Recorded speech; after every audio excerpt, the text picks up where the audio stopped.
Students, honours part 1 के लिए विद्यार्थियों, आपके पॉलिटिकल साइंस के 4th पेपर के लिए आज हमारे अध्ययन का विषय रहेगा लोक कर्मचारियों का प्रशिक्षण, ट्रेनिंग ऑफ सिविल सर्विसेज।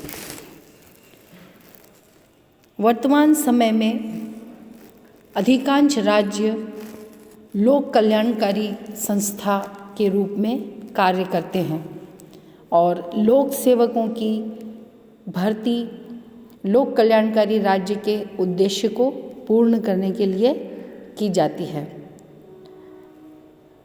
लोक कल्याणकारी राज्य का लक्ष्य होता है कि वो जनता के स्वास्थ्य, शिक्षा, व्यवसाय, उद्योग सभी क्षेत्रों में संवर्धन करे और इसीलिए लोक सेवाओं की स्थापना की जाती है। वर्तमान समय में साइंस और टेक्नोलॉजी के बहुत अधिक विकास के कारण अब अधिकारी का कार्य केवल कागज पेंसिल के माध्यम से ऑफिस में बैठकर नहीं होता है, बल्कि उनको कई तरह के कंप्यूटर्स और मशीनों को भी चलाना होता है और अन्य कई तरह के प्रशिक्षण भी उनको लेने होते हैं। अगर लोक प्रशासन में कोई उच्च पदस्थ स्तरीय पद स्थापन में व्यक्ति है, उच्च पदस्थ, तो उसको प्रशासनिक नीति का निर्धारण करना पड़ता है और उसको ये ध्यान रखना पड़ता है कि जो भी नीति क्रियान्वित की जा रही है या क्रियान्वित करनी है उसका लोक कल्याणकारी प्रभाव हो। तो इसके लिए उसमें जो उसका विज़न है वो भी उच्च होना चाहिए, उसकी दृष्टि भी एक तरह से दूर देखने वाली होनी चाहिए। उसका उद्देश्य ये होना चाहिए कि प्रशासन तंत्र में वो जो भी काम करे वो पूरी जनता के कल्याण को ध्यान में रखकर करे। तो इन सब कारणों से लोक प्रशासकों की जब भर्ती की जाती है तो उनके प्रशिक्षण का कार्यक्रम तैयार किया जाता है, क्योंकि लोक सेवकों में अगर उत्तरदायित्व की भावना उत्पन्न करनी है तो उनको प्रशिक्षित किया जाना जरूरी है, क्योंकि उनका सिलेक्शन एक तरह से एग्ज़ाम के माध्यम से होता है, इंटरव्यू के माध्यम से होता है, लेकिन जब वो सेवाओं में प्रवेश कर जाते हैं तो जिन सेवाओं में उनकी भर्ती की गई है उन सेवाओं को लक्ष्य में ध्यान में रखकर, उन सेवाओं के लक्ष्य को ध्यान में रखकर उन लोक सेवकों को प्रशिक्षण दिया जाना जरूरी होता है, ताकि जिस भी डिपार्टमेंट में उनकी भर्ती की गई है उस डिपार्टमेंट के उद्देश्यों को वो अच्छी तरह से प्राप्त कर सके। अगर ऐसा नहीं होता है और प्रशिक्षण उचित नहीं दिया जाता है तो नई परिस्थितियों में लोक सेवक अपने आप को ढाल नहीं सकते हैं और जिसके कारण से एक देश का विकास भी रुक सकता है। तो लोक कल्याण कर्मचारियों के प्रशिक्षण की आवश्यकता और इसका महत्व, इसके लिए हम देख सकते हैं कि प्रशिक्षण द्वारा कर्मचारियों में गंभीर समस्याओं से निपटने की हम उनमें आदत उत्पन्न कर सकते हैं। प्रशिक्षण के माध्यम से लोग कर्मचारियों का दृष्टिकोण व्यापक बना सकते हैं। प्रशिक्षण के द्वारा कर्मचारियों में एफिशिएंसी, दक्षता, कुशलता, एक्सपर्टनेस, प्रवीणता और अपने कार्य में स्वतंत्र निर्णय लेने की क्षमता और कभी कभी स्पेशलाइजेशन भी उत्पन्न किए जाते हैं।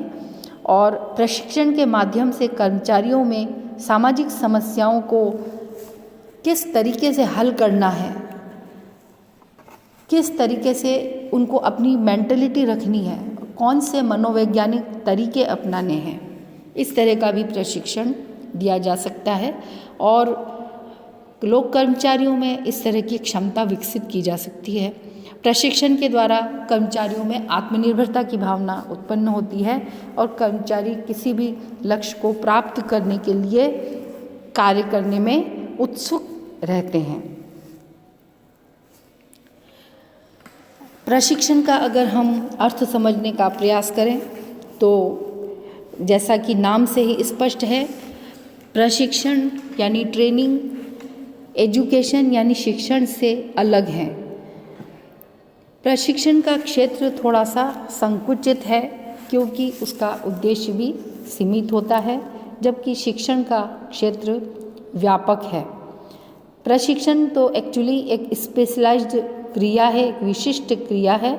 इसके माध्यम से व्यक्ति को एक विशेष दिशा की ओर मोड़ दिया जाता है और इसके माध्यम से वो किसी विशेष व्यवसाय के क्षेत्र में अपना कौशल बढ़ा सकता है प्रशिक्षण के माध्यम से। इसलिए प्रशिक्षण एक व्यवहारिक शिक्षण है और एक तरह से स्पेशलाइजेशन का काम ये करता है। तो सामान्यतः प्रशिक्षण का अर्थ है लोक सेवकों को अपने कार्य के लिए तैयार करना। जब एक अधिकारी की कुशलता, उसकी शक्ति, उसकी बुद्धि और उसके दृष्टिकोण को एक निश्चित दिशा मिल जाती है तो वो सशक्त बन जाता है और अपने कार्य को अधिक कुशलता से करने का प्रयास करता है और इसे ही प्रशिक्षण कहा जाता है। मेंडल के अनुसार प्रशिक्षण का अर्थ है नए कार्य के लिए अभिनवीकरण, ओरिएंटेशन, वर्तमान कार्य के लिए ज्ञान और कुशलता का विकास करना और भावी उत्तरदायित्व की तैयारी करना। प्रशिक्षण इस तरह से लोक प्रशासन का एक बहुत महत्वपूर्ण पहलू बन गया है। हम प्रशिक्षण को इस तरह से भी समझ सकते हैं कि प्रशिक्षण एक सचेतन प्रयास है जिससे कर्मचारियों को अपना काम सीखने और अपनी जो भी उसका कार्य है, उसकी उपजीविका संबंधी उसको जो भी विकास करने हैं उसमें उसको सहायता और निर्देशन प्राप्त होता है और कर्मचारी कुशल कर्मचारी बनता है और अपने कार्य को अधिक सुचारू रूप से करने का प्रयास करता है और वो एक तरह से अपने कार्य के प्रति दृष्टिकोण बनाने का कार्य करता है। प्रशिक्षण का जो मूल उद्देश्य है वो है दक्षता या एफिशिएंसी। प्रशासन के हित में अधिकारी के कार्य को अगर हमें अधिक प्रभावपूर्ण बनाना है तो हमें प्रशिक्षण में इस बात का ध्यान रखना पड़ेगा कि कर्मचारी एफिशिएंट बने। दक्षता दो क्षेत्रों में प्राप्त की जा सकती है, एक तो कार्य विषयक दक्षता और दूसरा स्वभाव विषयक दक्षता। कर्मचारी अपने कार्य में अगर निपुण होता है तो वो कार्य विषयक दक्षता होती है और अगर वो अपने स्वभाव को और अधिक अपने दृष्टिकोण को कार्य की प्रकृति से समायोजित कर लेता है तो वो उसकी दृष्टिकोण के संबंध में उसको ऊंचा बनाने का जो कार्य किया जाता है उसे दृष्टिकोण संबंधी दक्षता हम कह सकते हैं। प्रशिक्षण एक ऐसा माध्यम है जिससे व्यवहार में परिवर्तन लाया जा सकता है। प्रशिक्षण के बाद कर्मचारी अपने व्यवहार में सकारात्मक बदलाव महसूस करता है और दूसरों को भी ऐसा महसूस होता है कि ट्रेनिंग के बाद में कर्मचारी अपने कार्य में दक्ष हो गया है। प्रशिक्षण के माध्यम से कर्मचारी अपने आप को जिस संस्था में उसे लगाया गया है, जिस विभाग में उसे लगाया गया है, उस विभाग से संबद्ध महसूस करता है। उसमें ये दृष्टि विकसित होती है कि वो संस्था के हित में भी कार्य करेगा और जो संस्था का उद्देश्य है उन लोगों के हित में भी वो कार्य करेगा। तो हम कह सकते हैं कि प्रशिक्षण का जो महत्वपूर्ण कार्य है वो है किसी भी पदाधिकारी की मानसिक और बौद्धिक क्षमता में वृद्धि करना, उसके दृष्टिकोण को व्यापक बनाना। प्रशिक्षण कार्यक्रम के लक्ष्यों की प्राप्ति के लिए हम प्रशिक्षण कार्यक्रम के माध्यम से जिन लक्ष्यों को हम प्राप्त करते हैं उन लक्ष्यों को हम देखने का प्रयास करेंगे। जैसे प्रशिक्षण के माध्यम से विभागीय लक्ष्यों की प्राप्ति की जा सकती है और इससे व्यावसायिक कुशलता की प्राप्ति भी की जा सकती है। किसी संस्था के या डिपार्टमेंट के अगर कोई नए लक्ष्य हैं तो उस लक्ष्य के साथ में नए वातावरण के साथ में जो कर्मचारी है वो समायोजन स्थापित करता है। प्रशिक्षण के माध्यम से उसे ये समझाया जाता है। प्रशिक्षण के माध्यम से प्राप्तकर्ता यानी जो अधिकारी या कर्मचारी नियुक्त किए गए हैं उनको संस्थाओं के लक्ष्य के हित में योग्य बनाया जाता है। प्रशिक्षणार्थी को आधुनिकतम बनाया जाता है। प्रशिक्षणार्थी के दृष्टिकोण और भविष्य को व्यापक बनाया जाता है। भविष्य में अगर उसे पदोन्नति प्राप्त करनी है या उच्च पद पर जाना है तो उसके योग्य बनाया जाता है।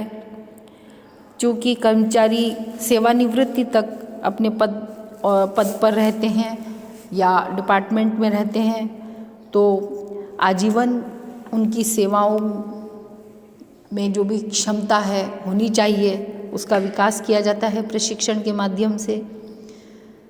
और इन्हीं कर्मचारियों के द्वारा जो प्रदर्शन किया जाता है उससे उस संगठन का स्तर भी ऊंचा होता है।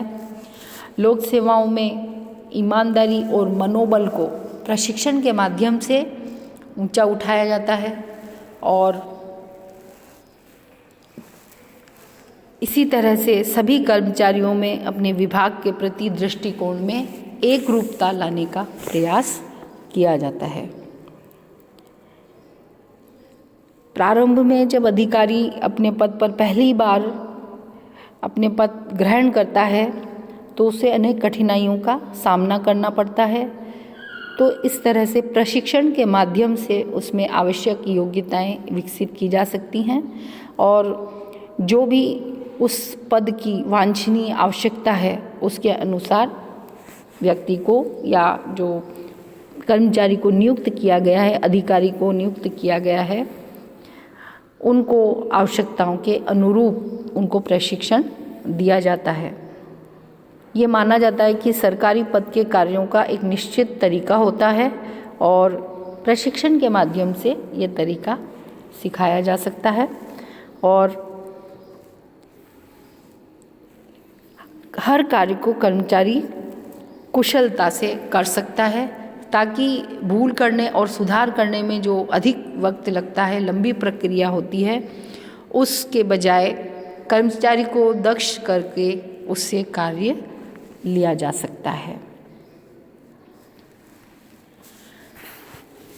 प्रशिक्षण के माध्यम से जिस भी कर्मचारी को प्रशिक्षण दिया जाता है उसका एक फ़ायदा ये भी होता है कि कर्मचारी अपने कर्तव्य को समस्त संस्था के कल्याण का अंग समझता है और उसके स्वभाव में ये बात आती है कि उसे संस्था के कल्याण के लिए और साथ ही जिस कार्य के लिए उसकी नियुक्ति की गई है उसके जो लाभ होने वाले जो लोग हैं, जो जनता है, उनके हित में वो कार्य करे और उसमें इससे उत्साह का भी संचार होता है।